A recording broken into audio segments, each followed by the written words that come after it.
Hey, Commanders fans, listen up, because we have some very important information coming your way, and you need to know everything. Here on the channel, you'll find all the news about our team, with breaking news and everything a true Commanders fan needs to know. So, first of all, subscribe to the channel and turn on notifications, because here you get everything firsthand and are never out of date. Oh, and leave your like right now to strengthen this incredible community and show that the Commanders fans are always present. Without further ado, hold on tight because today's news is unmissable. Now, let's get straight to the point. The Commanders' starting player acquired via trade will not play against the Eagles.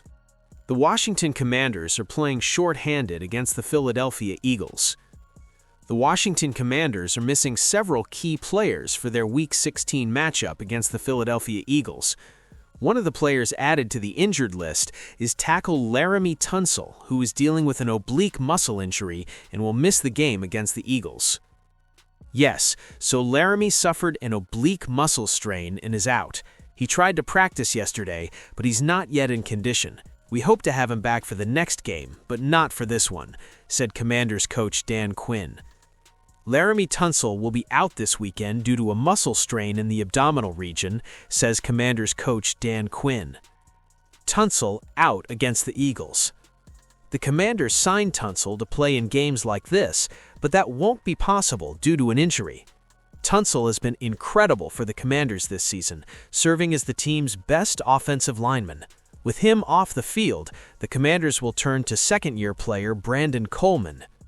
He was our star player, so there was this thing of, hey, let's get him back in the game. Let's get him back to pushing himself. What I saw first was good training habits, so it didn't surprise me that he did well, because he's not the type of guy to hang his head and wallow in self-pity, Quinn said. He said, okay, I'll work and get the job done. So it's not always easy, but I thought that showed a lot about his resilience in saying, okay, yes, these aren't the circumstances I want, but I'm going to fight for it. And when called upon, or if called upon, he would show and demonstrate that he was ready. And some people are mistaken in saying they won't be ready or that they will be, but you need to work for it, and I certainly saw that at BC. Coleman can play both outside and inside, but for now, he's the most likely replacement for Tunsil at left tackle. The Commanders may already have the plan for Jalen Hurts hidden right in front of everyone. The opponent's mistakes always decide division games. If there's anything that worries Washington Commanders fans besides the draft, it's the path to disrupting the second half of the 2025 Philadelphia Eagles season. This may directly involve the secondary defense, and no individual defender carries more weight in this effort than the Commanders' main coverage player, who enters a critical stretch of 2 games in 3 weeks. In his second NFL season, cornerback Mike Sainristil has had a career trajectory that hasn't been entirely linear. His rookie season, in 2024, was more stable, benefiting from a defensive line that pressured the opposing quarterback more frequently and forced players to make rash decisions. But this season has been more unstable, especially when he needs to hold firm for longer periods in one-on-one situations. Mike Sainristil's ability to intercept passes could help the Commanders surprise the Eagles. However, throughout his 2 years, one characteristic has never wavered: his production of elite passes. Sainristil's 8 interceptions in his first 2 NFL seasons place him second among all defenders selected in the 2024 draft, behind only Houston Texans safety Kalen Bullock. This number is no accident. It reflects instinct, anticipation, and a sense of comfort when attacking the ball, characteristics that stem from his experience on the offensive side of the field. A former wide receiver, he perfectly adapted his ability to track the ball's trajectory, play with hands at the moment of reception, and convert defensive stops into immediate momentum to the professional level. It is precisely this ability that makes this week's matchup so crucial. The Philadelphia Eagles offense exerts pressure at all levels, starting with quarterback Jalen Hurts' ability to extend plays and punish any hesitation from the defense. On the perimeter, A.J. Brown and Devonta Smith demand constant attention, while former Washington Commanders wide receiver Jahan Dodson adds familiarity and route nuance from slot and secondary positions. For the Washington football team, the margin for error is minimal. As the Commanders' de facto #1 cornerback, his versatility becomes a tactical advantage. Sainristil can line up wide in man coverage, where his patience and leverage discipline allow him to contest passes without panicking.